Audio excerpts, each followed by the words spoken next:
கல்யாணம் ஆன உடனே எங்க முதல்ல போய் தனி கொடுத்தணும் மேடம் அப்படி. நான் ஒரே ஒரு பையனை வச்சிருக்கிறேன். எப்படி இருக்கும் எனக்கு தெரிஞ்சு இந்த உலகத்திலே ரொம்ப சாத்வீகமான ஒரு உருவத்தோட இருக்கக்கூடியவர் யாருன்னா திருவள்ளுவர். ஆனா நீங்க படிச்சு பாருங்களேன், உள்ள அந்த ஆள் AK-47 எல்லாத்தையும் வச்சிருப்பார். அம்மா ஒரு ரசிகை. எல்லாரும் தூங்கிட்டு இருக்கும் பொழுது என்ன மட்டும் எழுப்பி எங்க அம்மா தேன் கிண்ணத்தை கேட்க வைக்கும். கேள இந்த பாட்டை மட்டும் கெட்டு தூங்கிடணும். எனக்கு ஒரு அண்ணன், ஒரு அக்கா, ஒரு தம்பி, ஒரு தங்கச்சி, 4 பேரும் எழுப்பாது, என்னதான் எழுப்பும். நீ உன்னை அறிந்தால் உலகத்தில் போராடலாம், உயர்ந்தாலும் தாழ்ந்தாலும் தலை வணங்காமல் நீ வாழலாம். இது எனக்கு கண்ணதாசன் எழுதினது இல்லைங்க, எங்க அம்மா எழுதினது. என் அம்மா எனக்கு சொல்லி கொடுத்த பாட்டு அது. மனதில் உணர்ச்சிகளை ஊட்டக்கூடிய சொற்களுக்கு உரியவர்கள் தமிழ் மரபை சார்ந்தவர்கள். நம்முடைய இலக்கியம் என்பது சங்க இலக்கியம் முதல் இப்பொழுது இருக்கக்கூடிய தற்கால இலக்கியம் வரைக்கும் நம் உணர்ச்சிகளை தட்டி தூக்கி கொண்டுதான் இருக்கின்றது. எனக்கு தெரிஞ்சு இந்த உலகத்திலே ரொம்ப சாத்வீகமான ஒரு உருவத்தோட இருக்கக்கூடியவர் யாருன்னா திருவள்ளுவர்.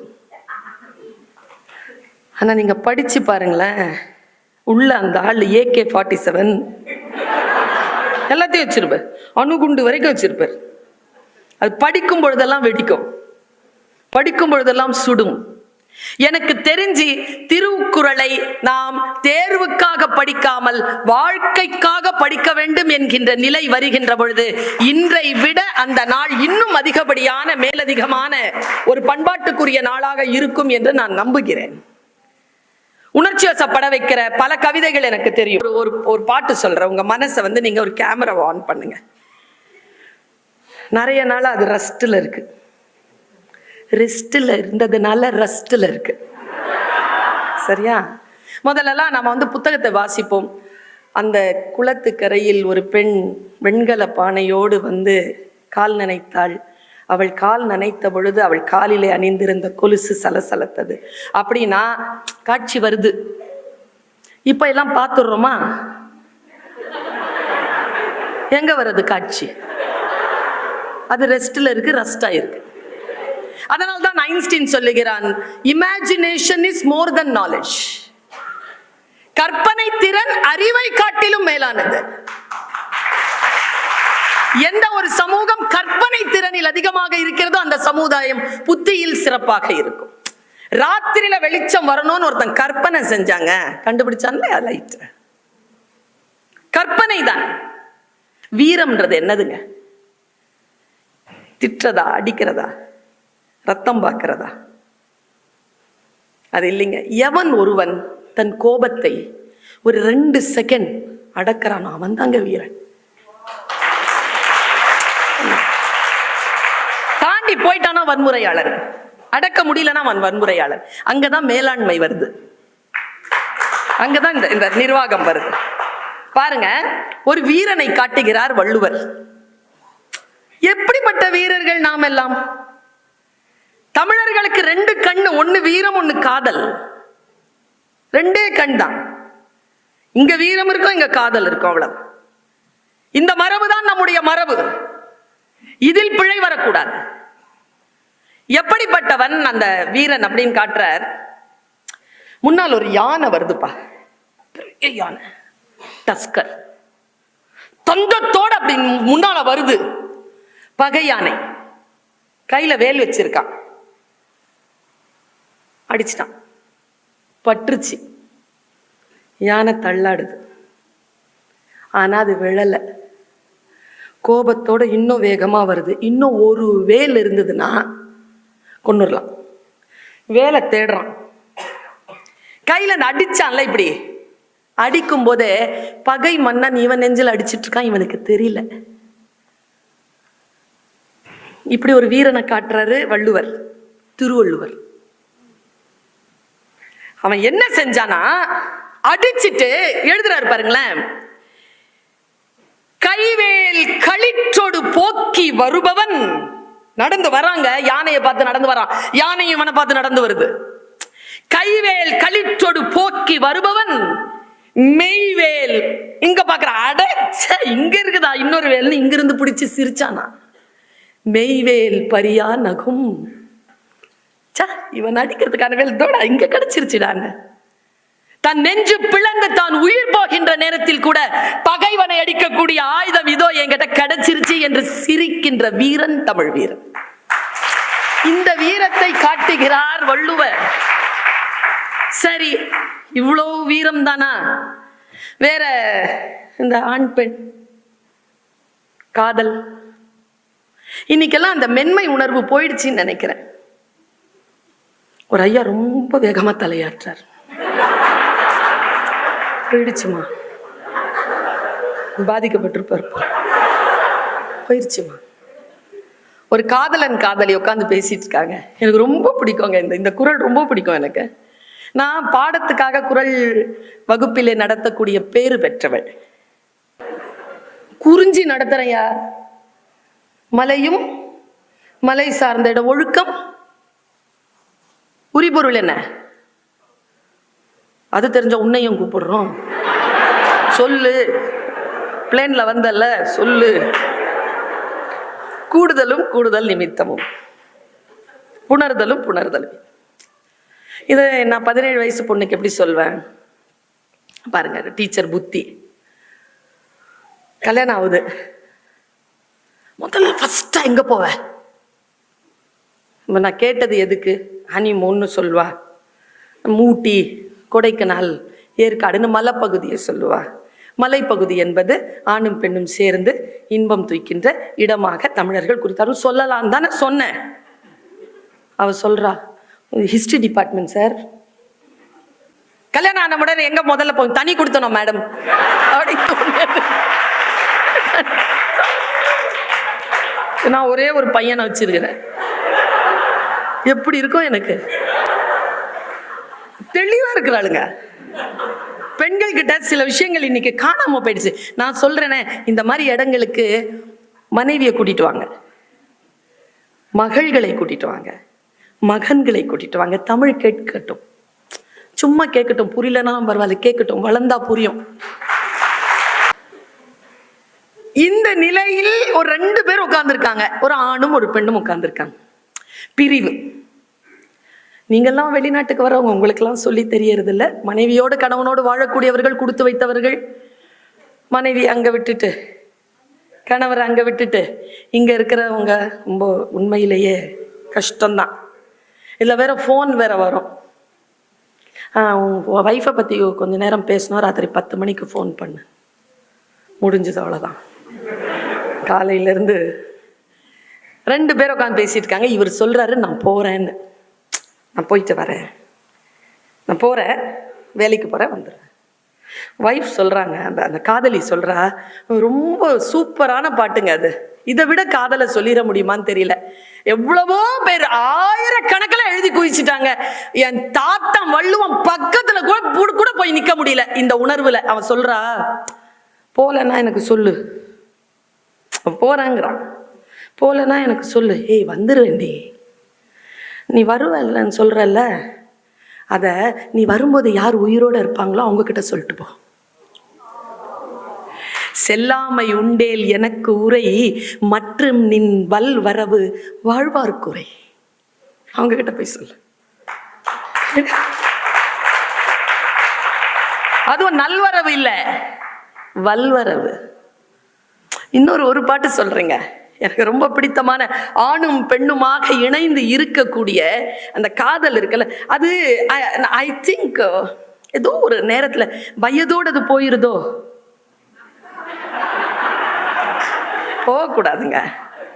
தமிழர்களுடைய காதல் அப்படிப்பட்ட காதல் இல்லை. சொல்றானே, பாரதிதாசன் சொல்றானே, அழகி இல்லை சதிராடும் அழகி இல்லை, உதிர்ந்த புற்கட்டு போல் உடல். வயசான பாட்டி, உதிர்ந்த புற்கட்டு போல் உடல், குழி விழுந்த கண்கள், இருந்தாலும் எது எனக்கு இன்பம் நல்கும், அவள் இருக்கிறாள் என்பது ஒன்றே. இதுதானேங்க.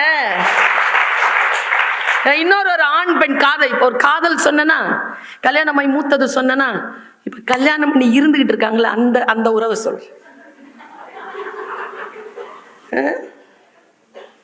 உங்களுக்கெல்லாம் தெரியாது மனைவியினுடைய அருமை. இந்த ஆண்கள் கிட்ட எல்லாம் சொல்றேன், உங்க வைஃப் எப்படி தெரியுமா, ஃபேன் மாதிரி ஓடிக்கிட்டு இருக்கிற வரைக்கும் ஒன்றும் தெரியாது, சுவிட்ச் ஆஃப் ஆனா தெரியும். ஆமா, நான் ஊர்ல இருந்து வந்ததுனால போனுங்கிற, நீங்க உங்க தட்பவெட்ப நிலைக்கு ஏத்த மாதிரி மெஷின்ஸ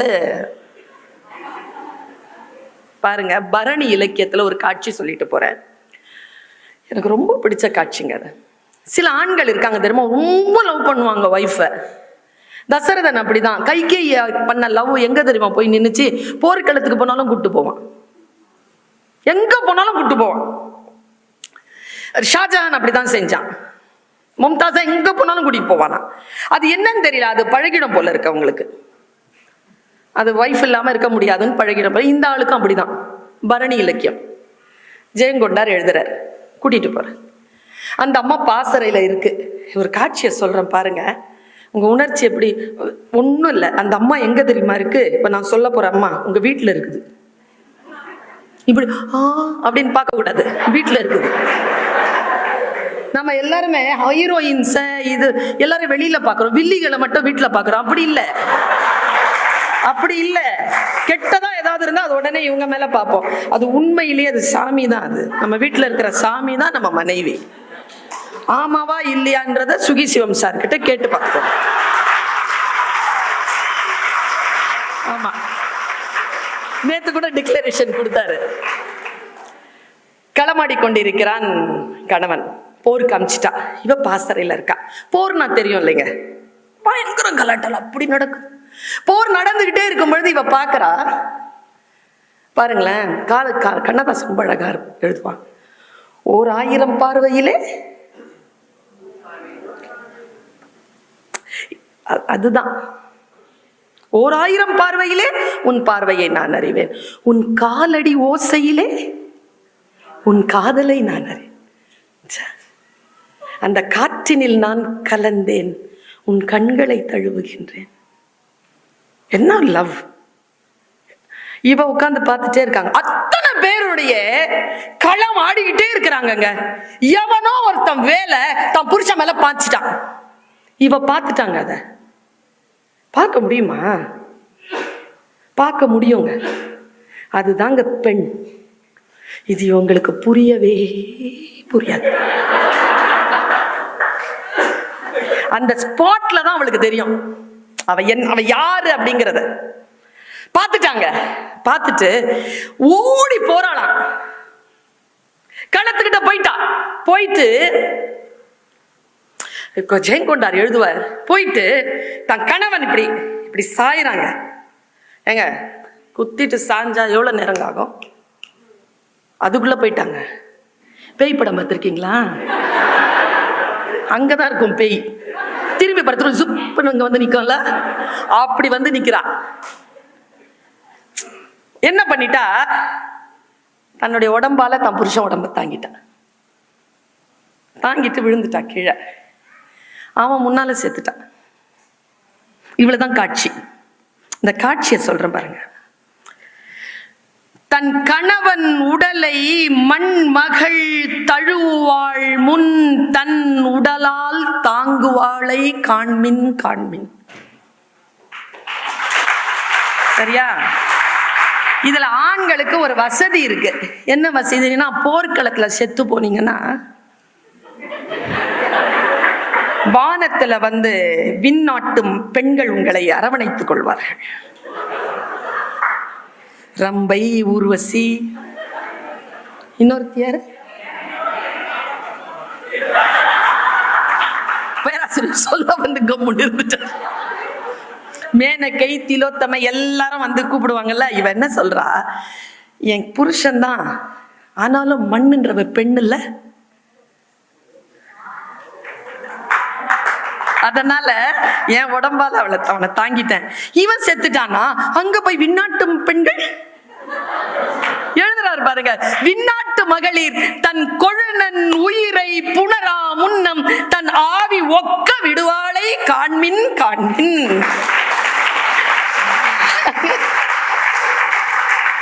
அங்க போய் எவனும் அவனை தொற்ற கூடாதுன்னு இவ செத்து அங்க போய் நின்னுட்டாளமாடா. உடனே அவர் சொல்றாரு, இங்கேயும் உன் தொல்லை அங்கேயும் உன் தொல்லையா. என்ன பண்றது? இந்த அன்பு இருக்கு இல்லையா, இந்த அன்பை இலக்கியம் போல் வேறு எந்த உருவத்தில் நீங்க காட்சிப்படுத்தலாம். நீங்கள் ஓவியமாக வரையலாம், சிற்பமாக செதுக்கலாம். ஆனால் இந்த உணர்வு வருமா? இந்த உணர்வு நிலையை தட்டி எழுப்புவதற்கு பெயர்தான் இலக்கியம். பாரதி சொல்கிறான், கண்ணம்மாவை பார்த்து சொல்கிறான், காதலியை பார்த்து சொல்கிறான், பசி நேரத்து நல்லுணவே கண்ணம்மா. கண்ணம்மா என்னும் பேர் சொல்லும் போதினில் என் வாயினிலே அமுதூறுதே என்கிறார். சுட்டும் விழிச்சுடர் தான் கண்ணம்மா சூரிய சந்திரரோ, வட்டக்கரிய விழி கண்ணம்மா வானக்கருமை கொல்லோ, பட்டுக்கரு நீலம் புடவை பதித்த நல்வயிரம் நட்ட நடுநிசையில் தெரியும் நட்சத்திரங்கள் அடி. தன்னுடைய காதலியினுடைய ஆடைதான் வானத்திலே விரிந்திருக்கும் வானம் என்று பேசுகிறான் பாரதி. யோசித்து பார்க்கின்ற பொழுது நம்முடைய பாடல்களில், நம்முடைய இலக்கியங்களில் இருக்கக்கூடிய அந்த, நான் எப்பவுமே பழந்தமிழ் இலக்கியங்களை வாசிக்கின்ற பொழுது இந்த கண்ணகின்னு ஒருத்தி இருந்தா.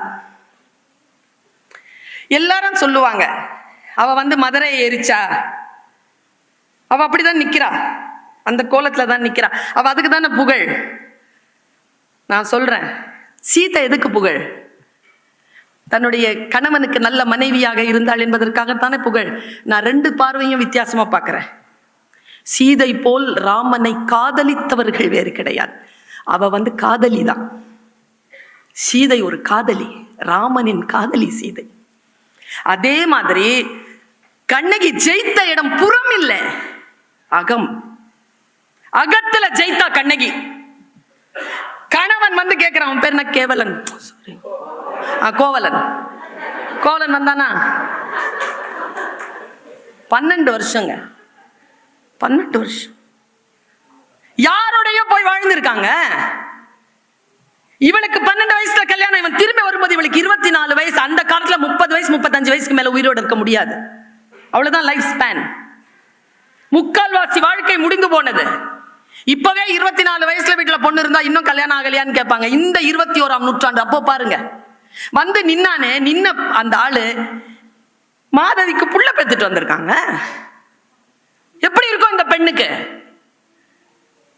உட்கார்ந்து இருக்காங்க. நான் ஒரு காட்சி மட்டும் சொல்றேன். உட்கார்ந்து இருக்கா, வரான்.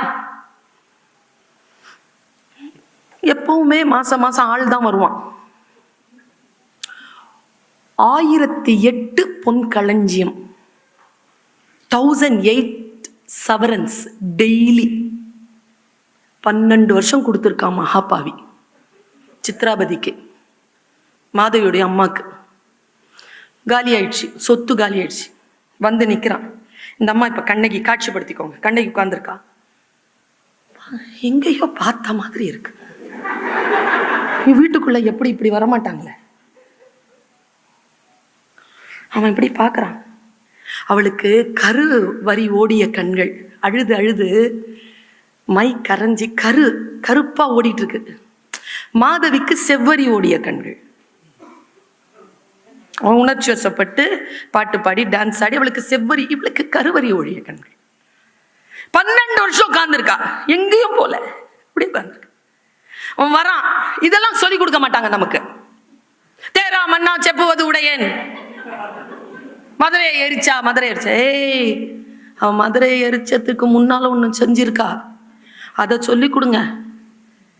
இப்ப நான் சொல்றவங்க எல்லாருக்கும், கோவலனை கொன்றது கோவலனின் தீவினை இல்லை, கண்ணகியின் காத்திருப்பும் கண்ணகியும் நேர்மையும் தான் அவனை கொன்னது. பாருங்க, உட்கார்ந்துருக்க, அப்படி பாக்குறான். வரான். சலம் புனர் கொள்கை சலதியோடு ஆடி, குலம் நெறி வான் பொருள் குன்றம் துளைத்த இளம் பாடி எனக்கு நாணத்தகும். என்ன அர்த்தம் தெரியுமாங்க? சலம் புனர் கொள்கை, பொய்யும் புரட்டும் அழுக்கும் சாக்கடையுமாக இருந்த ஒரு பெண்ணோடு வாழ்ந்து 12 வருஷம் வாழ்ந்த பெண்ணை சொல்றாங்க. சலம் புனர் கொள்கை சல்கு சலுதியோட ஆடி குலம் நெறி வான் பொருள் குன்றம் தொலைத்த இளம்பாடி எனக்கு நாணத்தரும். வெக்கமா இருக்கு கண்ணகி முன்னால நிக்கிறதுக்கு. வார்த்தை நல்லா தெரிஞ்சுக்கோங்க. இந்த மாதிரி தப்பு பண்ணிட்டு புருஷன் வந்து நின்று நம்ம முன்னால பேசும்போது உணர்ச்சி வசப்படப்படாது. அவன் என்ன டயலாக் சொல்றானோ அந்த டயலாக கூர்ந்து கவனிக்கணும். அவன் என்ன தெரியுமா பண்ணா? என்ன சொன்ன நீ? ஒரு ஒரு சலதியோட ஆடி காசு இல்லையா? குலம் நெறி வான் பொருள் குன்றம் தொலைத்த. என் வாழ்க்கையை தொலைச்சேன்னு வரல நீ. உன்னை கல்யாணம் பண்ணி உன்னை ஏமாத்திட்டேனே அதுக்கு வரல. அவளோடையோ டான்ஸ் ஆடி காசு தொலைச்சிட்டு வந்திருக்க. மறுபடியும் போய் ஆடு. ஒன்னும் பேசுறீங்க அந்த அம்மா. இதுதான் உணர்ச்சி நிலை. காலில் குனிஞ்சா அவன் பார்த்தா வீட்டுக்குள்ள செருப்பு போட மாட்டாங்களே. காலில் இருந்து சிலம்பு கழட்டி கொடுத்து, சிலம்பு இருக்கியா எடுத்துட்டு போ. காசு இல்லை நான் பார்க்கறேன், சிலம்பு இருக்க போயிட்டு வா. அவன் உடனே இல்லை கண்ணகி உன்னோட வாழ வந்தேன். இந்த வார்த்தை கேட்ட உடனே எந்திரிச்சாங்க எங்க அம்மா. வாழ வந்தியா? தான் 4-5 துணி எடுத்து போட்டு கட்டி பிடிச்சு போலாங்க. எங்க போலாம், எது போலாம்? 12 வருஷம் ஏமாத்தனானே. இங்க செத்தாங்க அவன். அவன் யோசிக்கிறான். நல்லா தெரிஞ்சுக்கோங்க, ஆண்களுக்கு இது சொல்லி கொடுக்க கூடாது. நானு பெண்கள் முன்னால் தவறு செய்து வந்த ஆண்கள் எதை எதிர்பார்ப்பார்கள் தெரியுமா? அவ கத்தி கலாட்டா பண்ணணும், ஆனா மூஞ்சில அடிச்சுட்டு அழுவணும். இந்த 2 தான் எதிர்பார்ப்பாங்க.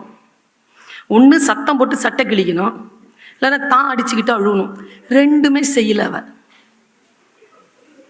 அங்கேயே அவன் பாதி உயிர் போயிடுச்சு. அப்படி பார்க்கறான், கூடவே நடந்து வரான், சைலண்டா நடந்து வரான். கவுந்தி வராங்க, அப்படி போறாங்க, மாதரி வீட்டுக்கு போறான். எல்லாம் அந்த காட்சி எல்லாம் போய் கடைசியா அந்த அம்மா கையை சோறு சமைச்சு சாப்பாடு போடுறா. சாப்பிட்டு தாம்பூலம் கொடுக்குறீங்க. நீங்க இந்த பூம்புகார் படத்தெல்லாம் பார்த்துட்டு சிலப்பதிகாரம் படிச்சதா நினைக்காதீங்க. படிக்கணும். இந்த கோனாறு, நாடாறு, செட்டியாரெல்லாம் டைரக்டா படிக்கணும். அப்பதான் புரியும். ஒரு வாட்டி படிச்சா புரியாது, 2வது படிச்சா புரியும். ஏன்னா யாருடைய புரிதல்லையும் நாம படிக்கூடாதுல்ல. இப்ப பலாப்பழம் எப்படி இருந்தது? ருசியாக இருந்தது. அப்படி என்றால் இனிப்பாக, அப்படின்னா சக்கரை மாதிரியா? தேன். பலாப்பழத்தை சாப்பிட்டா தானே தெரியும். கவிதையை அனுபவிக்கணும். அந்த அனுபவித்து விட்டா நான் சொல்றேன் இந்த விஷயத்த. சமைச்சிட்டு சாப்பாடு போட்டு தாம்பூலம் கொடுத்து அந்த சிலம்போடு அப்படி போகும்போது தாங்க முடியாம கேட்டாங்க கோவலன். எழு என்றதும் எழுந்தனை கண்ணகி என் செய்தனை. பாப்பா போலான்னோட அப்படியே வந்துட்டியே, எப்படிமா முடிஞ்சது உன்னால? பதில பாருங்க. போற்றா ஒழுக்கம் புரிந்தீர். திட்டதும் போறேன், எப்படி திட்டா? போற்றா ஒழுக்கம் புரிந்தீர், யாவதும் மாற்றம் ஏதும் நிகழ்த்த முடியா வாழ்க்கையினன் ஆதலின் எழு என்றதும் எழுந்தனன். என்னால மாத்திக்க முடியல ஐயா என் வாழ்க்கைய. அதனாலதான் என் வந்தேன். அங்க செத்தவன் அங்க போய் விழுந்தது சவம்தான். வாழ்க்கை நமக்கு பல்வேறு விதமான விஷயங்களை கொடுக்கிறது. சீத்தை கேட்கிறாள், நானும் வரேன்யா உன்னோட. ராமன் சொன்னானே, ஐயோ காடு சுடும். கேட்டாளே எங்க அம்மா. அழகா எழுதுவார் கம்பர், நின் பிரிவினும் சுடுமோ பெருங்காடு. அதான்யா சூடு, உன் பிரிவு தான்யா சூடு. அதை விடவா சுட்டுட போகுது? வாழ்க்கையில் உணர்ச்சி நிலையை சரியாக வைக்கின்ற பொழுது ஒரு பெண் ஒரு ஆண் தவறிழைக்கவே மாட்டார்கள். அந்த உணர்ச்சிகளோடு தன்னுடைய வாழ்க்கை அடுத்த கட்டத்திற்கு எடுத்து செல்வார்கள் என்கின்ற நெகிழ்ச்சியை ஏற்படுத்துகின்ற தருணம் இந்த வாசிப்புக்கான தருணம்.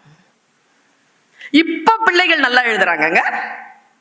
பழந்தமிழ் இலக்கியங்கள் மட்டும்தான் என்று இல்லை.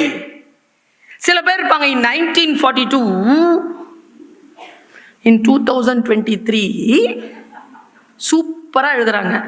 உங்க மலேசியால இருந்து ஒருத்தருக்கு ஒரு புது ஒரு பிரைஸ் கிடைச்சது, 1,00,000 ரூபாய். 2 வரி. 8000 பேர் கவிதை அனுப்புனாங்க, 350 தேர்ந்தெடுத்தாங்க, 50 செலக்ட் பண்ணாங்க, ஃபர்ஸ்ட் 3க்கு பிரைஸ் கொடுத்தாங்க. First prize. கவிஞர்கள் எல்லாம் இருக்கிறீர்கள், இவர்கள் எல்லாம் கொண்டாடப்பட வேண்டியவர்கள். சாதாரண வருமா? ஃபார்வர்ட் மெசேஜ் தான், சொந்தமா எழுத கூட தெரியாது. சொந்தமா எழுதி கூட டைப் பண்ணி அனுப்ப மாட்டாங்களே, ஃபார்வர்ட் மெசேஜ். உட்கார்ந்து எழுதுறாங்களே, எழுதுகின்றவர்களை கொண்டாட வேண்டுமா இல்லையா? எழுத்துக்கள் தானே பதிவுகள், எழுத்து தானே வரலாறு. எங்களை சொல்றாங்க நீங்க எழுதலாம் இல்லையா? ஐயா எழுதுறார்,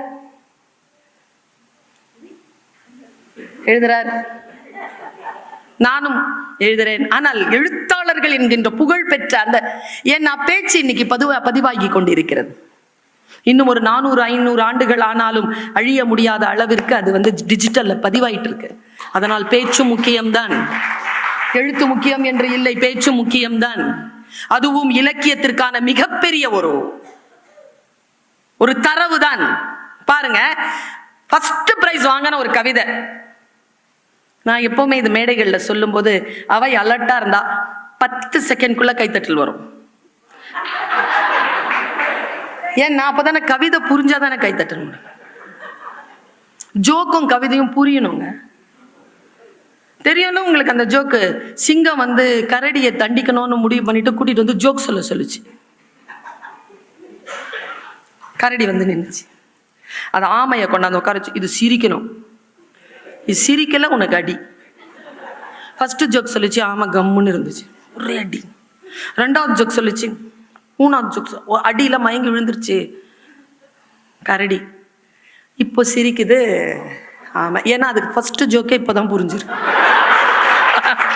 ஜோக்கு புரியலன்னா சிரிக்க முடியாதுங்க. நான் ஒரு கவிதை சொல்றேன், புரிஞ்சிருச்சுன்னா கைத்தட்டல் வந்துடும். வாடியது கொக்கு, ஓடியதெல்லாம் ஜோடி மீன்கள்.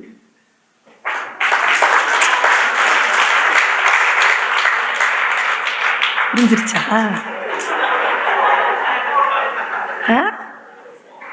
புரியல? சூப்பர். கேட்கவே இல்லையா? அவர் உங்க பின்னால ஒருத்தர் சொல்றாரு பரவாயில்ல பேசுன்னு. வாடியது கொக்கு, ஓடியதெல்லாம் ஜோடி மீன்கள். தனித்தனியா போயிருந்தா கொத்தி சாப்பிட்டுருப்பேன், இப்படி ஜோடி ஜோடியா வந்திருக்கிறீங்களே, எப்படி சாப்பிட்றதுன்னு சாப்பிடல. அதுக்கு ஃபர்ஸ்ட் பிரைஸ். இன்னொரு இப்போதைக்கு இந்த வருஷத்துக்கு செகண்ட் பிரைஸ் கொடுத்துருக்காங்க. ரொம்ப பிடிச்சமான ஒரு கவிதை.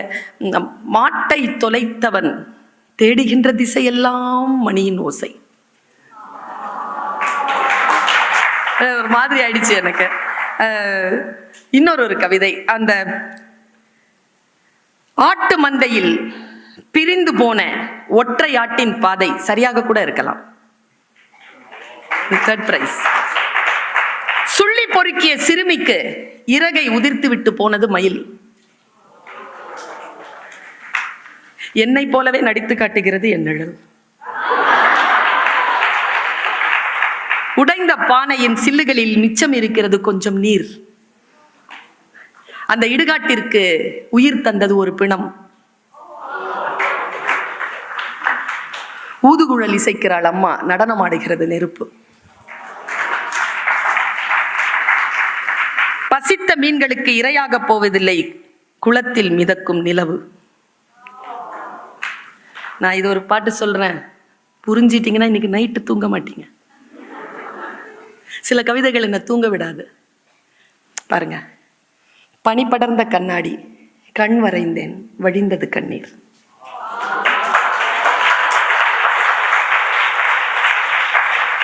நம்மள ஒண்ணுமில்லாம செஞ்சிரும் சில படிமங்க. இந்த கவிதை பாருங்க, நிச்சயமா நீங்க ராத்திரி தூங்க மாட்டீங்க. யாசக பாடகனின் தட்டில் சில்லறை விழ. யாசக பாடகன், யாசகம் கேட்கும் பாடகனின் தட்டில் சில்லறை விழ தடுமாறுகிறது பாடல்.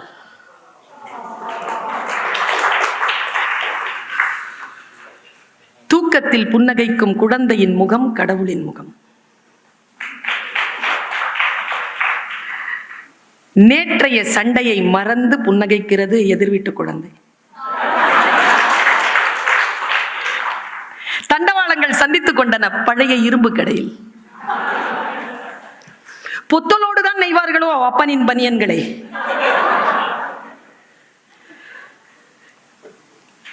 இது பாருங்க, மணல் திருடனுக்கும் அஸ்தி கரைக்க தேவைப்படுகிறது நதி.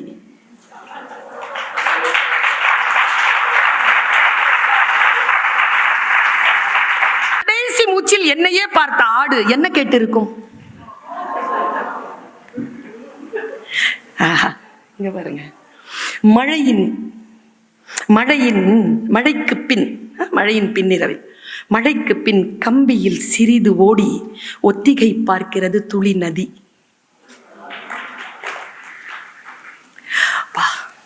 எனக்கு புடுங்கி போட்ட மாதிரி அடிச்சது. தண்ணீர் இல்லா குளத்தில் நீந்துகிறது பறவையின் நிழல்.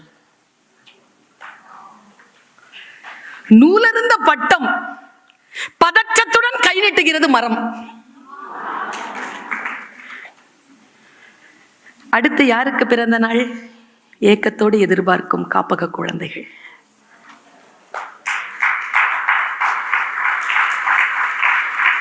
ஏரியில் கட்டிய வீட்டில் வாழ்கிறது வாஸ்து மீன். தரிணையும் ஓசையில் தெரிந்து விடுகிறது அம்மாவின் மனநிலை. அறுவடை முடிந்த வயல் எதுவும் இல்லை என கைவிரித்து நிற்கும் பொம்மை.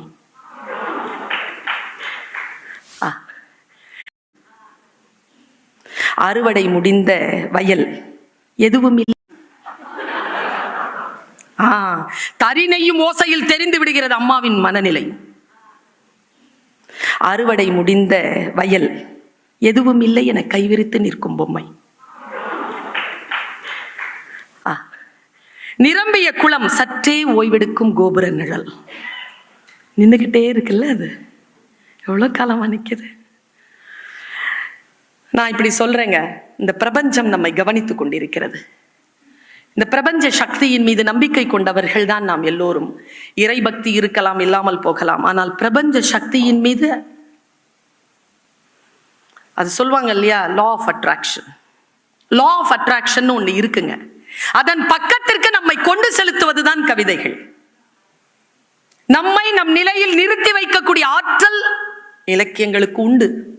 நீங்கள் கம்பராமாயணத்தை படியுங்கள், நீங்கள் தேவார திருவாசகங்களை படித்துக் கொள்ளுங்கள், அல்லது தன்னுணர்ச்சி பாடல்களை படித்துக் கொள்ளுங்கள், வள்ளலாரை வாசித்துக் கொள்ளுங்கள், அல்லது ஏதேனும் இப்போ இவர் வாசிச்சார் இல்லையா ஒரு கவிதை, அதை வாங்கி கொண்டு போய் அவர் குரல்ல கேட்டா வேற மாதிரி இருக்கும். நீங்க உங்க குரல்ல படிச்சு பாருங்க, சும்மா வாசிச்சு பாருங்க. அது வாசிக்கின்ற பொழுது நாம் இன்னொரு ஒரு உடலுக்குள் நுழைந்து வாழக்கூடிய ஒரு வாழ்க்கையை பெறுகிறோம். புத்தக வாசிப்பு அதை செய்யும். ஒன்னும் இல்ல, ஐயா பேசுற பேச்ச கேட்ட ஒருத்தருக்கு மகாபாரதம்னா என்னன்னு தெரிஞ்சு போச்சு, ராமாயணம் என்னன்னு தெரிஞ்சு போச்சு. ஏன்னா படித்தவர் பேசி நம்மிடத்தில் பேசுகிறார். கேட்பதும் வாசிப்பதும் பைபிள் சொல்லுகிறது, காது இருக்கின்றவர்கள் கேட்க கடவீர்கள். மிகப்பெரிய வார்த்தை அது. விதைக்க தெரிந்த ஒருவன். நான் பைபிளை நான் வாசிப்பேன், ஐயாவுக்கு தெரியும். நான் மதத்துக்காக அதை வாசிக்கிறது இல்லையா. ஆறுமுக நாவலர்னு ஒரு ஆளு அதை தோஞ்சி தோஞ்சி தோஞ்சி எழுதியிருக்காருங்க. இப்ப அதில் முரண் கருத்துக்கள் வந்திருக்கின்றன, வேறு மொழிபெயர்ப்புகள் இப்பொழுது வந்து கொண்டிருக்கின்றன என்பது வேறு. அந்த புத்தகத்தை எடுக்கிற மார்க் பகுதியில ஒரு பேசேஜ் இருக்கு. என்ன எழுத்து, நானே வார்த்தையை சொல்றேன் பாருங்க. இதற்கான அந்த இலக்கியத்துல உங்க உணர்ச்சி நிலை எப்படி வருதுன்னு பாருங்க. விதைக்க தெரிந்த ஒருவன் விதைப்பதற்கு புறப்பட்டான். ஃபர்ஸ்ட் வேர்டு என்ன? காதிருக்கின்றவர்கள் கேட்டுக்கொள்ளுங்கள். இது கேட்டுக்கொள்ளுங்கள். மூணாவது வரி, மூணாவது வர்ஸ் கேட்டுக்கொள்ளுங்கள். நாலாவது வரி, விதைக்க தெரிந்தவன் விதைக்க புறப்பட்டான். சில விதைகள் வழியில் விழுந்தன, பறவைகள் பட்சித்து போட்டன. சில விதைகள் பாறைகளில் விழுந்தன, மண் ஆழம் இல்லாத காரணத்தினால் முளைத்தன, வெயில் பட்டு கருகின. நான் இங்க சொல்றது விதை கிடையாது, நம்ம எண்ணங்கள், நம்ம வாழ்க்கை. சரியா? அவங்க என்ன சொல்றாங்களோ எனக்கு தெரியாது. நான் வாசித்து புரிந்து கொண்டது இதுதான். விதைக்க தெரிந்த ஒருவன் விதைகளை எடுத்துக்கொண்டு விதைக்க புறப்பட்டான். சில பாதைகளில் விழுந்தன, பறவைகள் பட்சித்து போட்டன.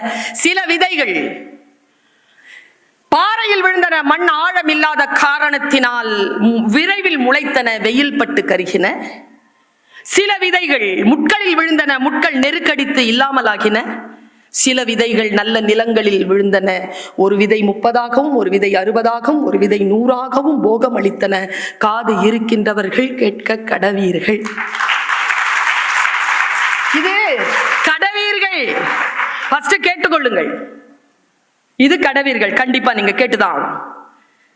வாழ்க்கையில் லிட்ரேச்சர் அப்படிங்கிற அந்த இலக்கியம் நம்முடைய உணர்ச்சி நிலையை ஒரு புள்ளியில் கொண்டு போய் நிறுத்துகிறது. நான் ஒரு 2 நிமிடங்களுக்குள் முடிக்கிறேன். பிரபஞ்ச சக்தியின் மீது எனக்கு நம்பிக்கை உண்டு. நான் ரூமி வாசிக்கின்றவள்.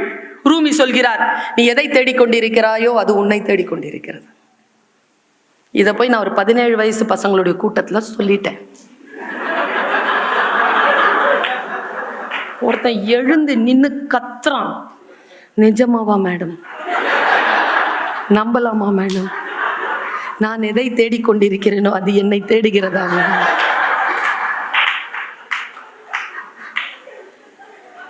நான் சொன்ன, உன் வயசுக்கு நீ அதை அப்படி புரிஞ்சுக்கிட்டப்பா.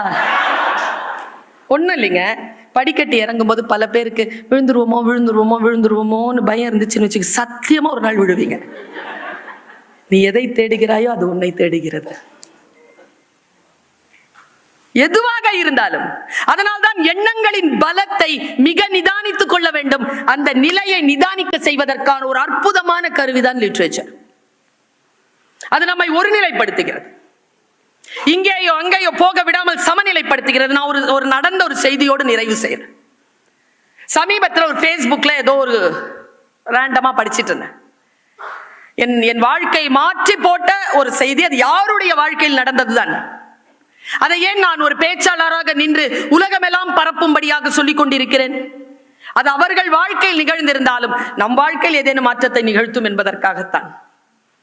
உங்களுக்கு அகத்தியன் சொல்லிட்டு ஒரு இயக்குனரை தெரியுமா?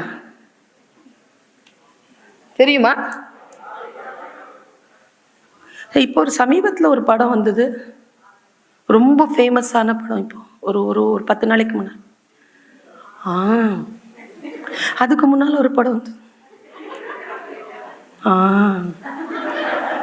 அதுக்கான இயக்குனர் யாரு? டைரக்டர். அதுக்கு முன்னால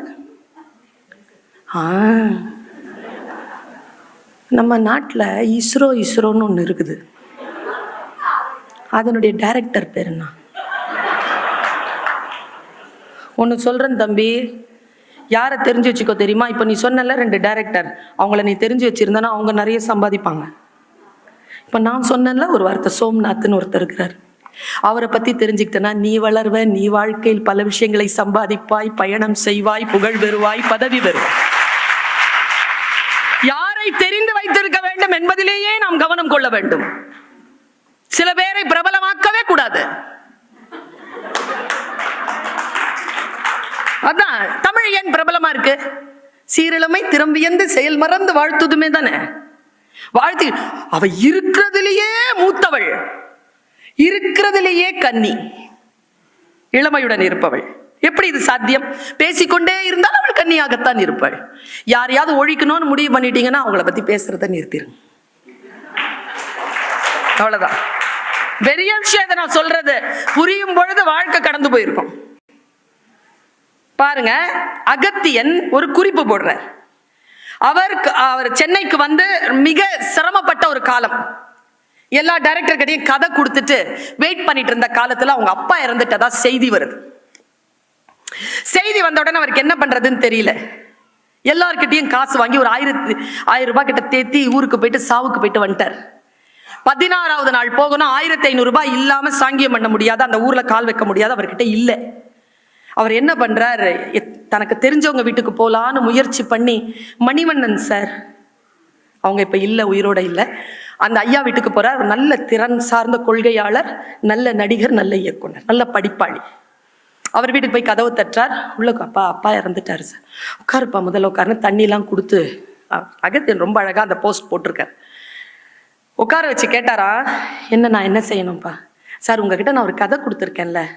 ஆமா, நல்ல கதைப்பா, அதை நீங்களே வச்சுக்கோங்க சார். எனக்கு வேணா ஒரு 1500 ரூபா கொடுங்க சார். உடனே மணிவண்ணன் சொன்னாராம், டேய் 1500 ரூபா கதையாடாது, 1500 ரூபாய்க்கு அந்த கதை விற்கிறேன்ற, நீ போ, நான் உனக்கு 1500 ரூபா தரேன், நீ போய் வேலையை முடிச்சுட்டு வா, இந்த கதை உண்டுதான் நம்ம படம் பண்றோம் போ அப்படின்னாராம். அவர் போயிட்டு வந்துட்டாரு, படம் பண்ணாரு, 6-7 படம் முடிச்சிட்டாரு மணிவண்ணன் சாரை வச்ச. ஒரு 10 வருஷத்துக்கு கழிச்சு 2 பேரும் சந்தி, நீ போய் வேலையை முடிச்சுட்டு வா, இந்த கதை உண்டுதான் நம்ம படம் பண்றோம் போ அப்படின்னாராம். அவர் போயிட்டு வந்துட்டாரு, படம் பண்ணாரு, 6-7 படம் முடிச்சிட்டாரு மணிவண்ணன் சாரை வச்ச. ஒரு 10 வருஷத்துக்கு கழிச்சு 2 பேரும் சந்திக்கிறாங்க. அப்ப அகத்தியன் சார் சொல்றாரா மணிவண்ணன் சார் கிட்ட, சார் நீங்க எனக்கு ஒரு 1500 ரூபா கொடுத்தீங்கல்ல சார், நான் கொடுக்கவே இல்லை சார் உங்களுக்கு திருப்பி. சிரிச்சுக்கிட்டே சொன்னாரா, நீ எனக்கு எத்தனை படம்டா கொடுத்துருக்க? ஒரு 7 படம் 8. எவ்வளோ சம்பளம் கொடுத்த தெரியுமா? எவ்வளோ சார்? 75 லட்சம் ரூபா. 75 லட்சம் ரூபா கொடுத்தேனா சார்? ஆமா. உனக்கு தெரியுமா இருந்தாலும் அந்த 1500 ரூபாய் இல்லடா, ஒரு இளைஞன் தன் தகப்பனுடைய காரியத்துக்காக 1500 ரூபாயை தேடி ஒவ்வொரு வீட்டு வாசலா தட்டிட்டு இருந்தான். இந்த பிரபஞ்சம் மேலிருந்து கையில 75 லட்சம் ரூபாயை வைத்துக் கொண்டு பார்த்து கொண்டிருந்தது. யார் அந்த 1500 ரூபாய் கொடுக்குறாங்களோ அவங்களுக்கு கொடுத்துடலான்னு நான் கொடுத்த அந்த கொடுத்துருச்சுடா. எங்கேயோ நாம் செய்யக்கூடிய ஏதோ ஒரு வேலை நம்முடைய வாழ்க்கையில் ஏதோ ஒரு நிலையில் வந்து சேர்க்கும் என்பதனை வாசிப்பு நமக்கு கற்றுத் தருகிறது. அடுத்தவர்களுடைய வாழ்க்கையை காலம் காலமாக, பன்னெடும் காலமாக, நூற்றாண்டு நூற்றாண்டாக வாழக்கூடிய வாழ்க்கை நமக்கு இலக்கியங்களில் தரவாக கிடைக்கிறது. அதை படித்து உணர்வு நிலையை சமன்படுத்தி வாழ்க்கையில் மனிதர்களாக உயர்வு